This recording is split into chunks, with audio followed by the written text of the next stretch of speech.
1 Samuel 15. Saul's disobedience. Then Samuel said to Saul, "The Lord sent me to anoint you as king over his people, over Israel. Now therefore, listen to the words of the Lord. This is what the Lord of armies says: I will punish Amalek for what he did to Israel, in that he obstructed him on the way while he was coming up from Egypt. Now go and strike Amalek and completely destroy everything that he has, and do not spare him, but put to death both man and woman, child and infant, ox and sheep, camel and donkey." Then Saul summoned the people and counted them in Telaim, 200,000 foot soldiers and 10,000 men of Judah. And Saul came to the city of Amalek and set an ambush in the wadi. But Saul said to the Kenite, "Go, get away, go down from among the Amalekites, so that I do not destroy you along with them, for you showed kindness to all the sons of Israel when they went up from Egypt." So the Kenite got away from among the Amalekites. Then Saul defeated the Amalekites from Havilah going toward Shur, which is east of Egypt. He captured Agag, the king of the Amalekites, alive, and completely destroyed all the people with the edge of the sword. But Saul and the people spared Agag and the best of the sheep, the oxen, the more valuable animals, the lambs, and everything that was good, and were unwilling to destroy them completely, but everything despicable and weak that they completely destroyed. Samuel rebukes Saul.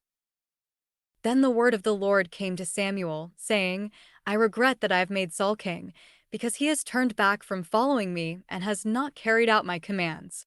And Samuel was furious and cried out to the Lord all night. Samuel got up early in the morning to meet Saul, and it was reported to Samuel, saying, "Saul came to Carmel, and behold, he set up a monument for himself, then turned and proceeded on down to Gilgal." So Samuel came to Saul, and Saul said to him, "Blessed are you of the Lord. I have carried out the command of the Lord." But Samuel said, "What then is this bleating of the sheep in my ears, and the bellowing of the oxen which I hear?" Saul said, "They have brought them from the Amalekites, for the people spared the best of the sheep and oxen to sacrifice to the Lord your God, but the rest we have completely destroyed." Then Samuel said to Saul, "Stop, and let me inform you of what the Lord said to me last night." And he said to him, "Speak." So Samuel said, "Is it not true, though you were insignificant in your own eyes, that you became the head of the tribes of Israel? For the Lord anointed you as king over Israel. And the Lord sent you on a mission and said, 'Go and completely destroy the sinners, the Amalekites, and fight against them until they are eliminated.' Why then did you not obey the voice of the Lord? Instead, you loudly rushed upon the spoils and did what was evil in the sight of the Lord." Then Saul said to Samuel, "I did obey the voice of the Lord, for I went on the mission on which the Lord sent me, and I have brought Agag the king of Amalek and have completely destroyed the Amalekites. But the people took some of the spoils, sheep and oxen, the choicest of the things designated for destruction, to sacrifice to the Lord your God at Gilgal." Samuel said, "Does the Lord have as much delight in burnt offerings and sacrifices as in obeying the voice of the Lord? Behold, to obey is better than a sacrifice, and to pay attention is better than the fat of rams. For rebellion is as reprehensible as the sin of divination, and insubordination is as reprehensible as false religion and idolatry. Since you have rejected the word of the Lord, he has also rejected you from being king." Then Saul said to Samuel, "I have sinned, for I have violated the command of the Lord and your words, because I feared the people and listened to their voice. Now then, please pardon my sin and return with me, so that I may worship the Lord." But Samuel said to Saul, "I will not return with you, for you have rejected the word of the Lord, and the Lord has rejected you from being king over Israel." Then Samuel turned to go, but Saul grasped the edge of his robe, and it tore off. So Samuel said to him, "The Lord has torn the kingdom of Israel from you today, and has given it to your neighbor, who is better than you. Also the glory of Israel will not lie nor change his mind, for he is not a man, that he would change his mind."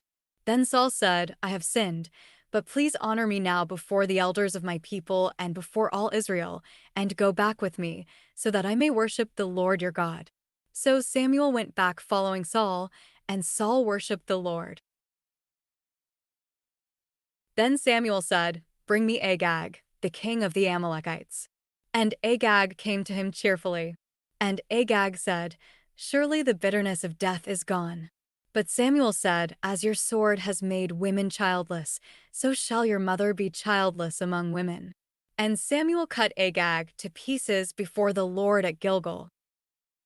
Then Samuel went to Ramah, but Saul went up to his house at Gibeah of Saul. And Samuel did not see Saul again until the day of his death, though Samuel mourned for Saul. And the Lord regretted that he had made Saul king over Israel. 1 Samuel 16. Samuel goes to Bethlehem. Now the Lord said to Samuel, "How long are you going to mourn for Saul, since I have rejected him from being king over Israel? Fill your horn with oil and go. I will send you to Jesse the Bethlehemite, because I have chosen a king for myself among his sons." But Samuel said, "How can I go? When Saul hears about it, he will kill me." But the Lord said, "Take a heifer with you and say, 'I have come to sacrifice to the Lord.' And you shall invite Jesse to the sacrifice, and I will let you know what you shall do, and you shall anoint for me the one whom I designate to you." So Samuel did what the Lord told him, and he came to Bethlehem. Then the elders of the city came trembling to meet him and said, "Do you come in peace?" And he said, "In peace, I have come to sacrifice to the Lord. Consecrate yourselves and come with me to the sacrifice." He also consecrated Jesse and his sons and invited them to the sacrifice. When they entered, he looked at Eliab and thought, "Surely the Lord's anointed is standing before him." But the Lord said to Samuel, "Do not look at his appearance or at the height of his stature, because I have rejected him. For God does not see as man sees, since man looks at the outward appearance, but the Lord looks at the heart." Then Jesse called Abinadab and had him pass before Samuel. But he said, "The Lord has not chosen this one either." Next Jesse had Shammah pass by, and he said, "The Lord has not chosen this one either." So Jesse had 7 of his sons pass before Samuel. But Samuel said to Jesse, "The Lord has not chosen these." Then Samuel said to Jesse, "Are these all the boys?" And he said, "The youngest is still left, but behold, he is tending the sheep." So Samuel said to Jesse, "Send word and bring him, for we will not take our places at the table until he comes here." David anointed. So he sent word and brought him in. Now he was reddish, with beautiful eyes and a handsome appearance. And the Lord said, "Arise, anoint him, for this is he." So Samuel took the horn of oil and anointed him in the midst of his brothers, and the Spirit of the Lord rushed upon David from that day forward. And Samuel set out and went to Ramah. Now the Spirit of the Lord left Saul, and an evil spirit from the Lord terrified him. Saul's servants then said to him, "Behold now, an evil spirit from God is terrifying you. May our Lord now command your servants who are before you.